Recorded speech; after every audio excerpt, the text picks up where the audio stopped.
Hey there, Judy here. I wanted to make a video for you today about just what is clean eating. I have, with a friend of mine, we run a free 7-day clean eating challenge every single month, usually around the beginning of the month.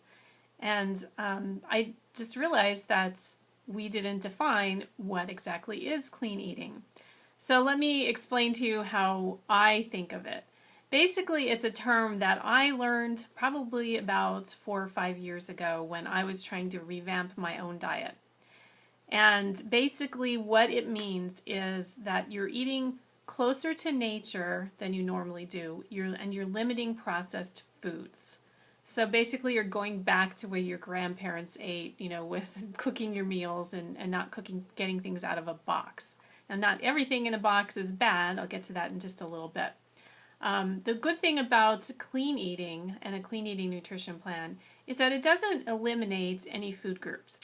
Some people are very tied to their vegan or paleo eating plan, and that's fine. But I think a lot of people that are used to the standard American diet that so many of us eat, they find it easier to move over to a clean eating nutrition plan because it doesn't eliminate any food groups. There are 5 different things that I want to stress to you about a clean eating plan. The first one is to limit processed foods. Now, processed can mean a lot of different things. When you chop up vegetables or cook vegetables, you're basically processing it, right? But minimally processed foods are okay. You want to get away from the highly processed foods. So think of the things like Doritos and Cheetos and things that come in a box. If you turn over the box and read the ingredients and you don't recognize a lot of the ingredients, chances are that is a processed or overly processed foods and the things that you want to avoid. The second one is to eat more fruits and vegetables, especially vegetables, because that is going to be where you're going to get your nutritional punch from.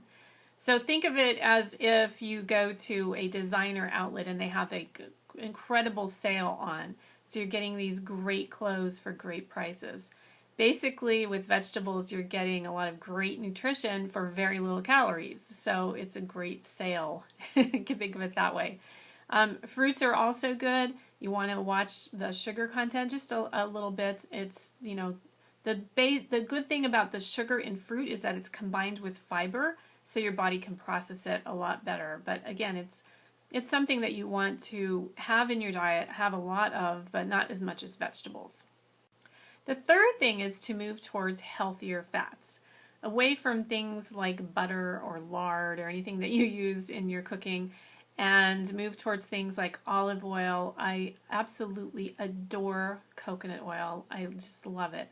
So Google things for healthier fats and you will find a lot of different options. But I think my 2 favorite things are olive oil and coconut oil.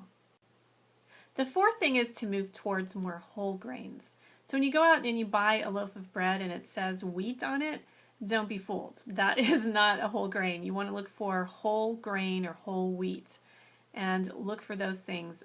One thing that I love is Ezekiel bread, and that is something that I learned from the clean eating that I've learned about over the years. Is that Ezekiel bread is a sprouted grain bread, so it doesn't have the same texture as regular bread. It's drier and it's more of a meatier texture. I don't know how to describe it, but it's not light and airy like normal bread.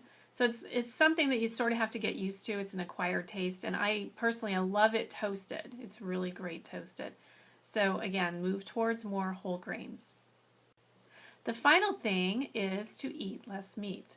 Now, I grew up eating meat, and I love it, and I've tried vegan plans, and I just always gravitate back to eating meat again. But I do try to limit it. I don't eat red meat very often, maybe once every other week. I try to eat things like free-range chicken and turkey ground or, not ground. Try it different ways in different meals. But also I look for meals, especially dinners, that do not have meat in it. And that's a new thing for me because I grew up meat and potatoes family. It was every single night.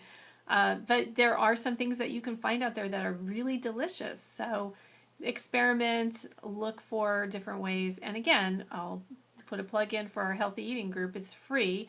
So if you want to try some clean eating techniques out, we have a menu plan, a grocery list, recipes, everything that we share throughout the week, and we do it once a month. So reach out to me. You'll see in the comment box below that I have my Facebook page there, so you can reach out to me via my Facebook page. Okay, that's it for Clean Eating 101 with Judy. Take care.